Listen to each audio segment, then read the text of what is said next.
Fantastic.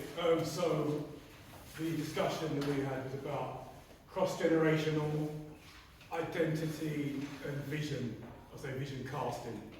So the senior and elder generation and adolescent generation, and how bridging that gap helps them have a better identity, understand who they are, and then have a better vision and be able to see forward, move forward together, as opposed to two complete different tracks. In my group, I had Terry and I had Emmanuel first. Obviously, I'll go chronologically, and I think there was an agreement initially to look at what has been causing the gaps in the first place. So we looked at some of the issues. Obviously, it's not exhaustive, but ones that were like substance abuse. Obviously, sometimes when people want to anaesthetize themselves, the pain from trauma, they go to drugs, some weed or whatever to try and deal with certain issues, as well as recreational. You've got issues of neglect in terms of the home, latched door kids, many kids who've not really had parents.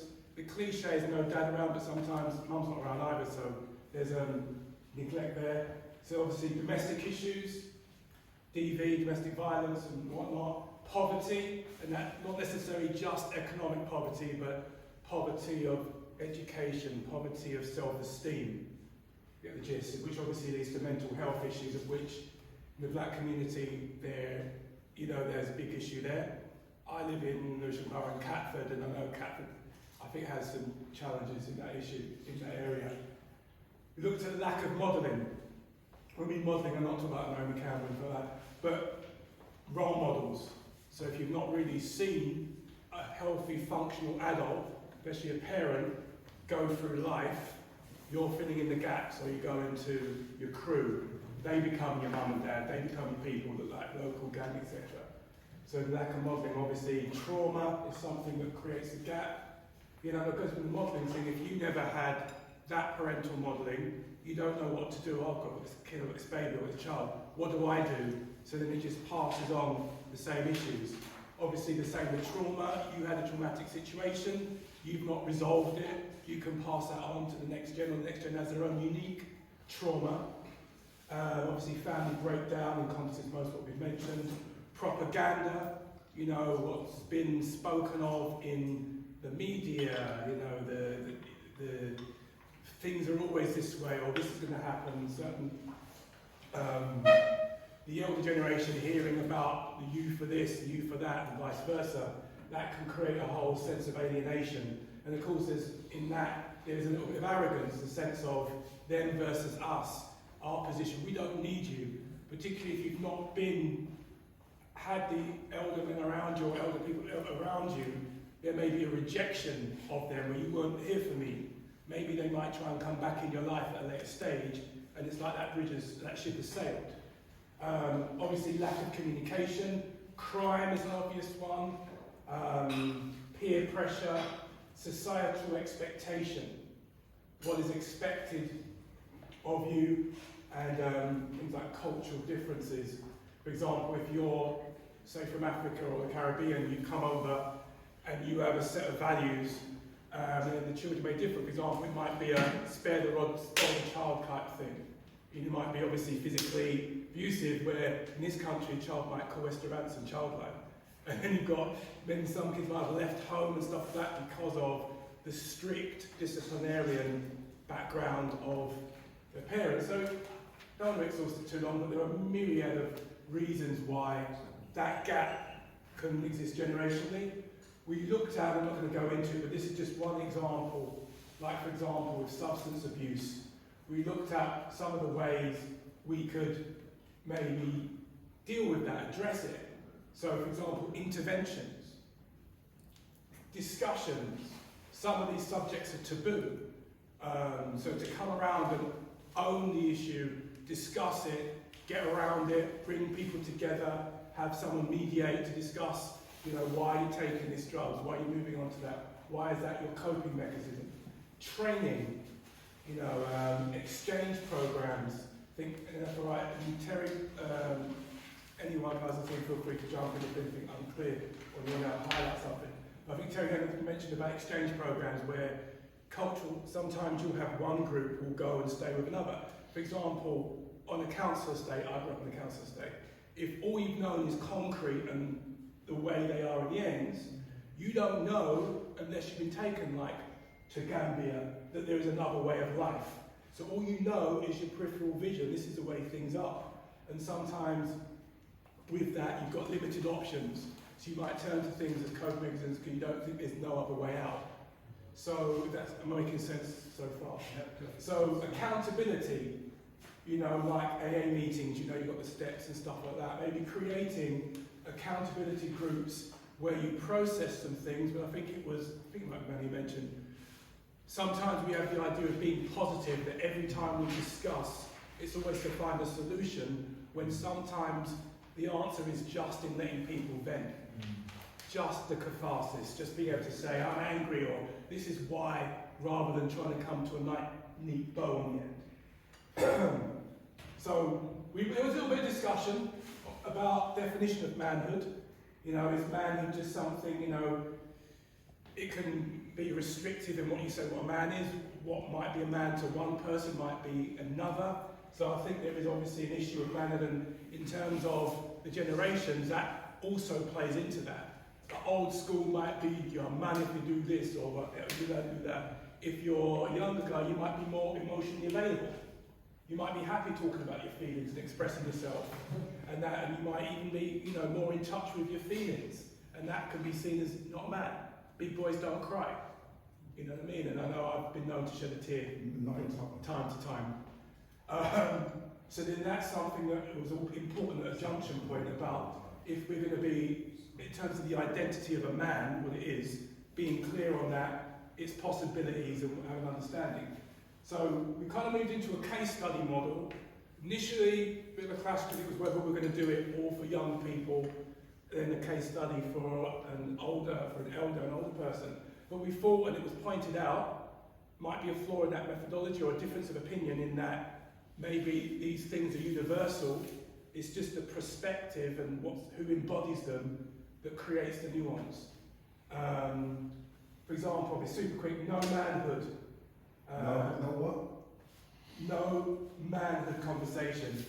So man to man. So sometimes one of the issues is that men are not having a conversation, especially cross-generationally. So you raise yourself, or your peers are your fellow men, and you don't have anybody older to be able to tell you what's what. So you've got this perpetual cycle of making it up as you go along, or finding out, or whatever. So again, back to male modelling, some of the issues, lack of listening skills, voiceless. I think, Ken, if you don't mind mentioning that, when you mentioned about growing up, you had to fight for your space within family and then compensate, you know, as an adult. There's a lot of young men there who feel overlooked, no one cares about them, so they're jostling to be seen, to be noticed, because they feel voiceless, and that childhood narrative runs all the way through, even to them being a big man, and they still have the mental or whatever, or emotional age of that arrested child or the development stuck. Feeling invisible, lack of exposure to outside their environment. Again, you only know your ends, so they don't have a bigger, broader picture of life, which stunts their development. If you've never seen outside your window, you don't know what's life like outside. That can stunt your development, and also how you interact with other people. Broken family structures, you're caught between the cracks, state of mimicry, so sometimes you don't really know what it is to do the work or to develop. You just mimic what you see. And what happens if the people you mimic, rather than your dad or whatever, you mimic the local bad man? So you think, that's what I need to do, so you emulate, because of course we all do that as a species, wildlife. Class system, poverty in various forms, mental, economic, self-esteem, lack of education, propaganda, you know, premature responsibility. I'll pick one more and then move on. The whole thing about acting a man, it was brought up about so many young men are the model in their own home. So they're playing dad. They're sometimes playing husband. The emotional currency put on them from their mums. So they either feel responsibility for the home as the man of the house, or they're kind of the proxy where if the mother is upset with a man, she projects all that angst and anger on him. So that can create resentment and often fuel some things. And it's almost... Can I just interject at this point? We're in 2021 and we're describing a man-woman family, but there are women-women family and there are men-men family. So that needs to cross into our ways of bringing up our children in terms of in the same-sex relationship and how that's reflect on our child. So far, it just occurred to me, we've spoken about a typical family, but we know that in schools now they're teaching about men, women, men and women, whatever that may be. And I think our way of thinking now has to kind of circumnavigate or get into this way of thinking, because it's still under very much machoistic man-female thing. And we actually touched on that about gender, masculinity and femininity and the difference between, we touched on that in the first couple of days. So I'm just mindful of that, just sitting there hearing that same narrative. So I'm just putting that out there. I think that's a fair point. I do think in the nuclear family, we have a prevalent issue that has got catastrophic results where that is compromised and broken down. Well, then I would say the nuclear family is who's best for the job. When you start to put the agendas in it, that's because a lot of our mindset is fixed on that. But the true value of the household is whoever's best for that job. I'm not debating that. I'm debating. No, I'm not a debate. No, what I was trying to say is that the communication sometimes, for example, if you have a man and a woman in a relationship and the young boy is gay, how will he have navigate showing that he's gay or silly? Because I've known many friends who've kind of grown up very scared to tell their parents that they're gay or lesbian or whatever. So we need to put that into the conversation as well, because that's the world we live in right now. That's all I'm saying. That causes trauma. That causes exactly. A lot of suicides and self-isolation, and it could go to that. So I'm just saying we need to take that in our conversation. Absolutely valid. Absolutely valid. I think we could have gone more exhaustive, but I think for brevity's sake we kept it kind of the male modelling dynamic, because fathers and sons, and again, it could go in many directions, but for time I'm going to just wrap up. So pause, can you just pause there? So I've heard Willem, sorry Willem, because I think I've heard Willem try to say something. So just what he said, to me, I experienced that as a slight shutdown on that. That was my... And I feel the same. Father and son, it's the same thing whether they're gay or not. So I just want to say this. So just to, if you could, but maybe just hear what he said. Just a second, please. Just in a slightly different way. As forget the amount of time we had. Just that it's not for you, it's for us, all of us. To take on board what William's just said. As we expand into the next bit of this, into the next development stage, just to have that as part of our thinking. That's all that's been said. Okay. And all I was saying is that obviously I'm aware of the space and the time, and it caught me off guard because all the time we discussed that never came up, and I thought I was feeding back what we discussed. That's all. And hence, I didn't want to go into something unprepared, picking up on that point. If we said we're going to suspend what we're talking about to entertain another point, all good. But let's make a decision what I want to do. Because all I'm trying to do is just to feed back the process that we had, and I take exception to that I'm shutting anyone down, because I'm very sensitive to people's point of view and their right to speak. So I do take exception. I don't shut anyone down. Yeah, but that's what I'm saying, we're generalising as a broader thing, we're not going into detail. Sorry, I did come to your group, I was there. I've heard a little bit more back from you, and what I'm hearing dovetails with some of the feedback that you've got, and it's really good that you've done this, and I support you. Open space technology is difficult. This is what we're doing, and it's difficult to stand there and give feedback, and then people are like, whoa, whatever. I think you've generated really important thoughts, and one of the points you mentioned, I didn't hear when I visited you, was about substance misuse. And I think it's good that you've got that in there. I think you cover some interesting things, but I would say that the context being very sort of conventional was rightly highlighted, but I don't think, you know, you're doing that intentionally. I just think that it's conventional because we haven't had this conversation before. Now we can go into other lifestyles. We can go into diversity, LGBT, queer, same-sex, families, but substance misuse, mental health, coping strategies, it resonates with me in lots of ways. So I think it's a really important point in this context for the future of Black British boys and men. Yeah. Absolutely, point taken. I think that's, we're all moving forward and all trying to move the conversation forward. And not overlook everything or anyone.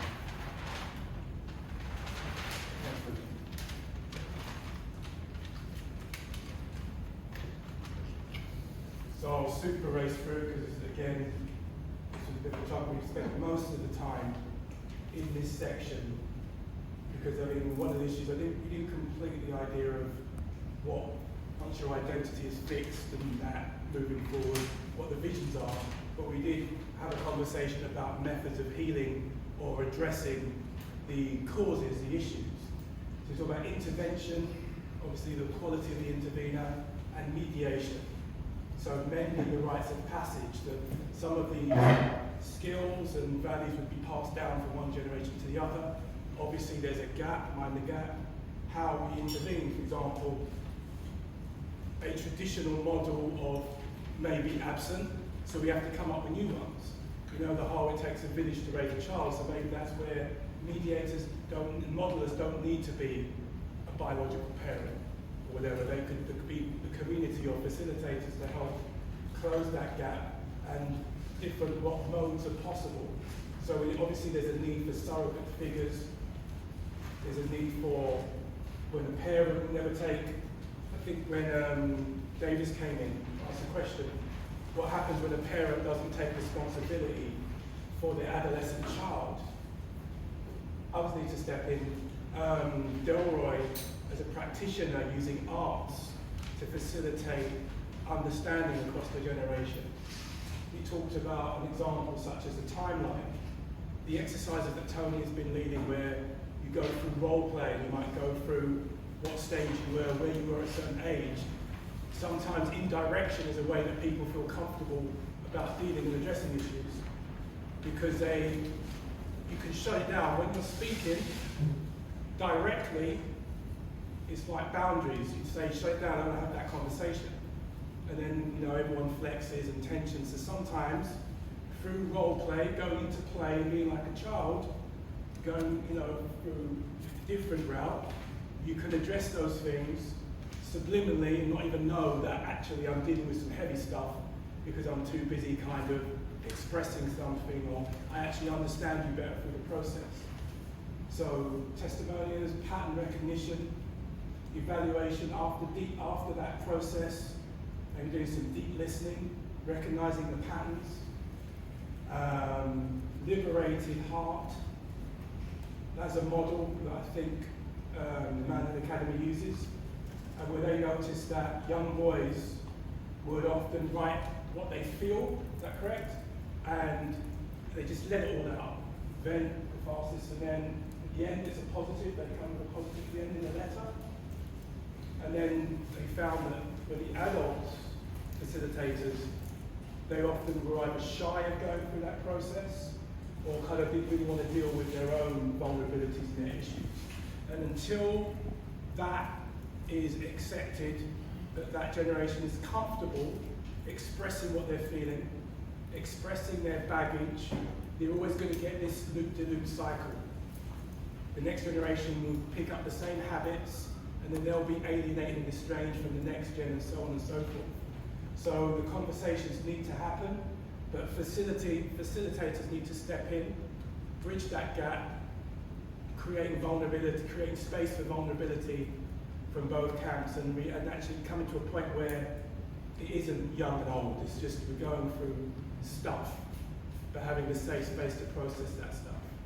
Don't know if guys, there's anything that I try my best that you come back on to just make sure everything's reflected about what we talked about. was comprehensive. Yeah.